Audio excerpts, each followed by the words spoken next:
د لږ ټیم دپاره ډېر ګران او قدردان ورور جامع المعقول والمنقول فصیح اللسان بلیغ البیان حضرت علامہ مولانا محمد عدنان حقانی صاحب دامت برکاتهم العالیہ هغوی ته دعوت ورکومه چې هغوی راشي او ستاسو وړاندې خطاب وکړي.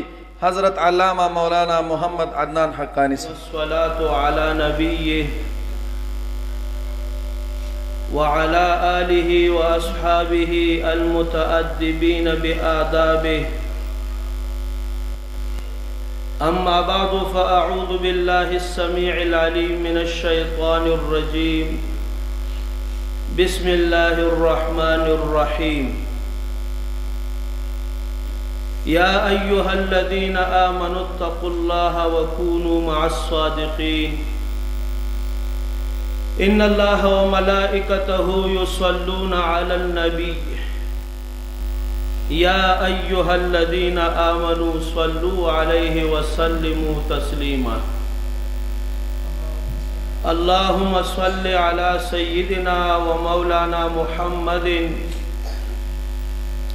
وعلى آل سيدنا ومولانا محمد وبارك وسلم وصل عليه. زما عزتمندو مسلمانانو، دا مونږ او تاسو چې په کم محفل کې او په کم مجلس کې دلته راجمع شوي یو، د دې نسبت ډېر لوی دی. د سرور عالم سرور کائنات نبی کریم صلی الله علیه وسلم د ولادت با سعادت دا غي په خوشحالی کې دا محفل منعقد شوه. بخاری شریف حدیث ته وی ابو لهب په کورنۍ کې چا خوب کې ولیدو او دی ابو لهب ته وی چې ورځ او حالات څنګه دي الته. نو هغه ورته وی چې تاسو نه جدا شویم نو بیا ما خورز نه لیدلې او ډیر می حالات بدتر دي. خود دې ګوتې په سر باندې ما تاسو حاصلېږي او پاغي باندې زما عذاب چې دی هغه کې لږ کمی راځي.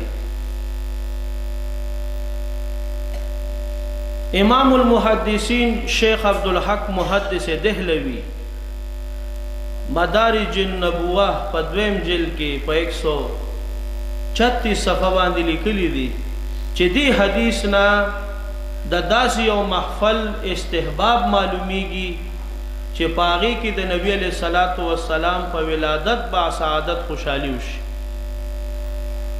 دا یو داسې محفل وي چې د آینده سال د آفاتونه په هغه کلی هغه قوم هغه خلق بچ کیږي چې څوک په محبت او په اخلاص سره وکړي. د دې محفل نسبت ډیر اوچت دی.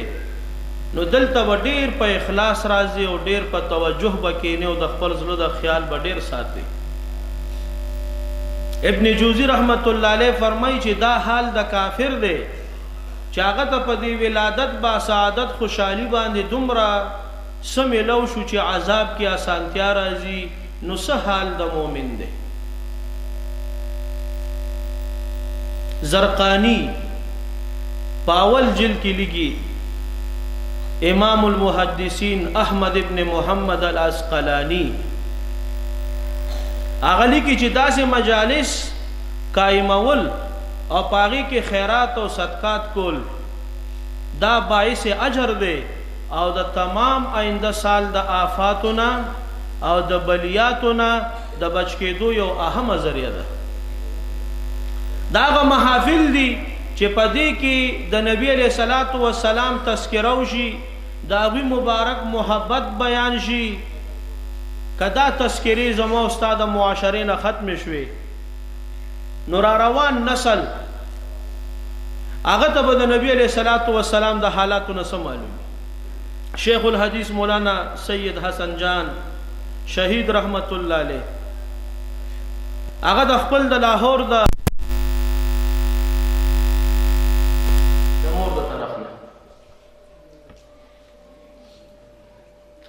قائد اعظم او د خلکو معلومات شته راته دا څومره میډیا چې ده کنه دا د یهود نسوارو غلامه ده او زموږ معاشره چې ده دې تباه او برباده ده د مسجد سبق ته د ناظرې سبق وی قرآن کا ناظرہ مسجد کے امام سے پڑھا تیرا شکی اسکول پنزم کتابوں کے ہوں گے اور اعلیٰ تعلیم کے لیے بیرون ملک آکسفورڈ چلا گیا اعلیٰ تعلیم آکسفورڈ کے لیے اور دے مسجد ناظرہ دا اور دا زمون ستاسو ټولو نظریه د نن سبا تاسو د بچو ډیره توجه کوم خوا پیدا کوي تاسو دا کم تعلیم له چې ډیره توجه ورکوي نن چې د نبی علیہ الصلوۃ والسلام تذکرې د معاشرې نه ختمې دي محبت رسول ختم دی د دنیا په برکت هم ختم شوی ایمان دا د نبی علیہ الصلوۃ والسلام محبت ته چې په څومره درجه کې محبت دي دومره به ایمان او چې په څومره درجه کې د دین لري والی وي دومره به چې سړی کې د ایمان کمزوري راځي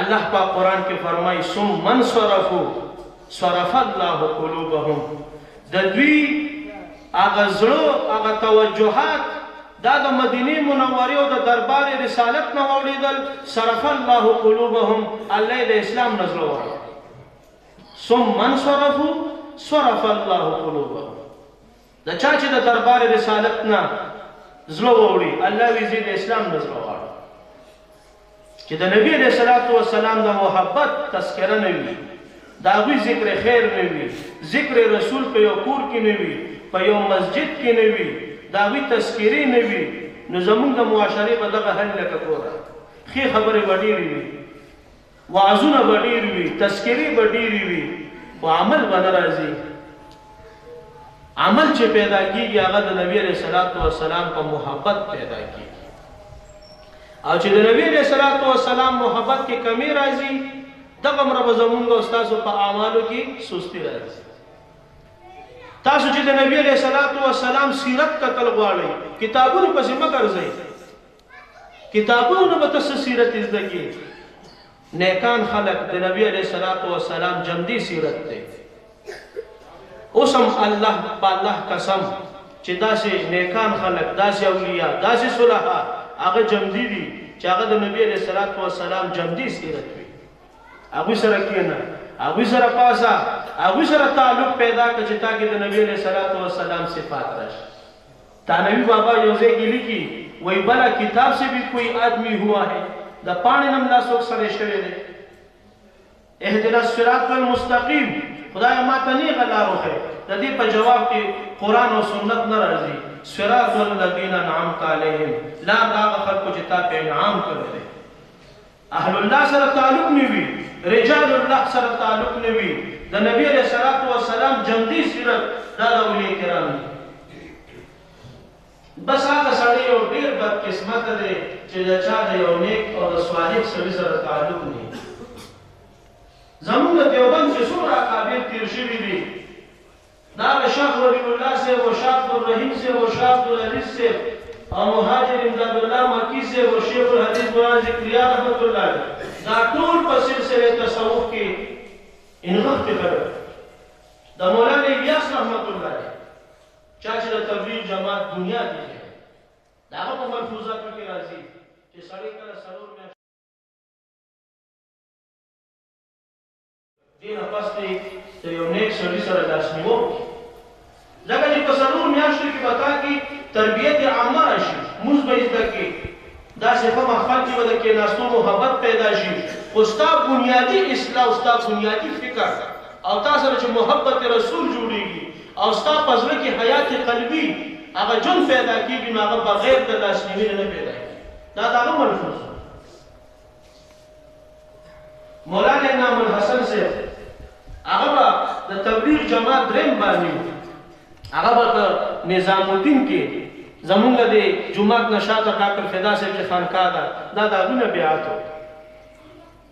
وي په دهلی مرکز کې مو سره مون ماقام ذکر بل جهر کا او سمجم دې تاسو ته وکړي او تر سن 60 پورې د تبلیغ جماعت دا منشور چې هر جمعه تباول لاله ذکر بل جهر وکړي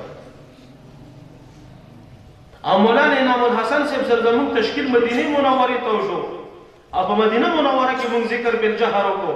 نن زموږ استاد معاشرې له ذکر حلقې ختم شوي دي. قسم دې د دې کلي خلکو دپاره حاجي صاحب مبارک، بلکې زموږ د ټولو دپاره دا یو داسې ونه ده او دا یو داسې لوی ونه ده چې د دې سورې دی الله موږ تاسو نه محروم دی.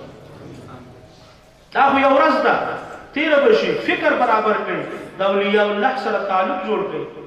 تاسو دا جمعې په شپه دلته ستاسو ذکر کېږي، حاجي صاحب مبارک ناصر دلته ذکر کوي. تاسو خلک کوم ځای تعلق قایم کړئ، د خپل ځان اصلاح کوئ او په زړه کې هغه حقیقي ژوند واچوئ. حیات قلبی ځان کې پیدا کړئ، د خپل زړه ژوند ځان کې پیدا کړئ. دا د نبی علیه الصلاۃ والسلام کتابونو پسې خو موږ نه ګرځو، نه کتابونو کې موږ سیرت ګورو او نه په کتابونو کې چا سیرت زده کړی دی. موږ چې څومره د نبی علیه الصلاۃ والسلام سیرت زده کړی دی، جنبي کتابونه هم کتلي دي. د دې اولیاء سره تعلق پیدا کړئ، د نیکانو خلکو سره، د حاجي صاحب نه ټول تاسو هغو سره خپل تعلق قایم کړئ او د دوی د ذکر حلقو کې کښېنئ. شیخ الحدیث مولانا ذکریا رحمت الله علیه هغه فضائل اعمال کې لیکي، بلکې حدیث یې نقل کړی دی چې تاسو کله د جنت په یو باغچه تېرېږئ، هغې کې اوس کړئ یا رسول الله د جنت باغچې څه دي؟ د ذکر حلقې دي. نن بعضې خلک بزان ته هغه اکابرو ته منسوبوي، خو د ذکر به دشمن وي. نو دا په دغه جامه کې ټک سړی دی. دا جامه بده نه ده، دې پکې ټک دی. د اولیاء سره تعلق نی. وکونو مع الصادقین، الله وی تاسو تقوادار شئ. تاسو کې به تقوا څنګه راځي؟ وکونو مع الصادقین، د نیکانو خلکو لمن ونیسئ، د صادقینو لمن ونیسئ. ګوره الله داسې نه وایي چې تاسو د ښو خلکو سره شئ چې شکل یې ښه وي. الله وی وکونو مع الصادقین، تاسو د هغه خلکو سره شئ چې هغه په خپل لباس کې رښتوني وي. ګیره مې پرېښې ده، پټکې مې والی دی، سپین صادر مې اچولی دی، الله تا ته دا نه وایي چې د سره کښېنه. الله وی وکونو مع الصادقین، هغه سړي سره کښېنه چې په دې خپل لباس کې صادق هم دی. هغه اولیاء الله دي، هغه نیکان خلک دي، هغه صلحا دي. د نبی علیه الصلاۃ والسلام تذکره، هغه محفل قایمول، هغه مجلس کې کېناستل، قسم دې دا نن مجلس نه دی، دا د دې کلي خوشقسمتي ده او د حاجي صاحب برکت دی. نن سبا خلک د دې دشمنان دي، نه خپله څه جوړ کړل او نه نور خلک څه ته پرېښودل، نه پکې خپله محبت رسول شته او نه د اهل محبت سره محبت کوي. تکړه شه ته ذکر وکړه که نه، ځه وکړه یو سل پېرې لا اله ووایه. کتابونو کې خو د فضایل ذکر ډېر زده کړي، وکړه ذکر کړه. او د دې اولیاء الله داسې سکند دي چې هغه کې دوی غفلت وکړي. دا خو د الله سره اینی ټایم حاضر خلک دي. زما ستا حاضري 3 ګنټې هم غفلتي، 10 ګنټې هم غفلتي، بیا چې د خدای رایاد شي. د دې خلکو غفلت دومره ډېر نه. نو دا تمامې علاقې دپاره دا پکار دي چې دا د حاجي صاحب صحبت اختیار کړي. قسم په الله د خیر مشوره درکوم، دا خپل بچي ذکر زده کوي. ذکر ځان کې دا هغه بیټرۍ دي چې دا زما ستا ډون بیټرۍ به روچتئ. قسم ته د کتاب نه ستا د زړه ذکر روان شي. دا زمونږ د موبایلو دا بیټرۍ دومره پروت دي زما ستا د زړه چې دا به داسې غټه د اولیاو د نیکانو خلکو ناسته غواړي او هغې سره به زما ستا دا چارج روچتي. د نبی کریم صلی الله علیه وسلم په باره کې شاه ولی الله صاحب د هغه کتاب دی الدر السمین، د خپل شاه عبدالرحیم صاحب چې والد صاحب دی د هغه یو واقعه بیانوي. دې واقعې ته ډېر سوچ وکړئ. هغه فرمایي چې داسې میاشت به راغله که چې دا د ربیع الاول میاشت. ځان ته دیوبندیان وایي چې یاره موږ دیوبند سره تعلق دی، حالانکې دیوبند نه دی مطالعه کړی. د خو دیوبند کتابونه مطالعه کړل. شاه عبدالرحیم صاحب باره کې لیکي چې زما والد صاحب په هره دې میاشت کې هغه یو خیرات به کولو، یو صدقات به کول. خو یو میاشت داسې راغله شاه صاحب فرمایي چې زما د والد صاحب سره داسې څه نه وو چې هغه په ولادت با سعادت باندې څه خوشحالي وکړي. نو چړی ویشوله او هغه په خپله محله کې تقسیم کا. دا شاه ولی الله صاحب په در السمین کې لیکي وایي د شپې زما باباجي چې دی شاه عبدالرحیم صاحب نبي علیه الصلاة والسلام په خوب کې ولیدو او هغه چڼه ورته مخې ته پرته د نبي علیه الصلاة والسلام په ولادت با سعادت باندې خوشحالي او هغه مشن اختیارول، هغه کردار، هغه تعلیمات، هغه تبلیغات، سبل الهدى والرشاد، دا د سیرت غټ کتاب دی. هغې کې یو واقعه نقل کړې ده. مولانا صاحب هم راورسېده. زه خاص دغه انتظار کې مې تاسو ته یو څو خبرې کولې. انتظار خو د ده دی، مونږ تاسو به ترې نه اورو. ما خو صرف دا ټایم ټاکاو درته، خو یو څو خبرې دا یو خبره واقعه به پوره کړم. اجازه ته که نه شي؟ نو سبل الهدى والرشاد کې وایي دا واقعه او د سیرت اهم کتاب دی. هغې کې لیکلي دي چې د حضرت انس رضی الله تعالی عنه یو صحابي مېلمه شو.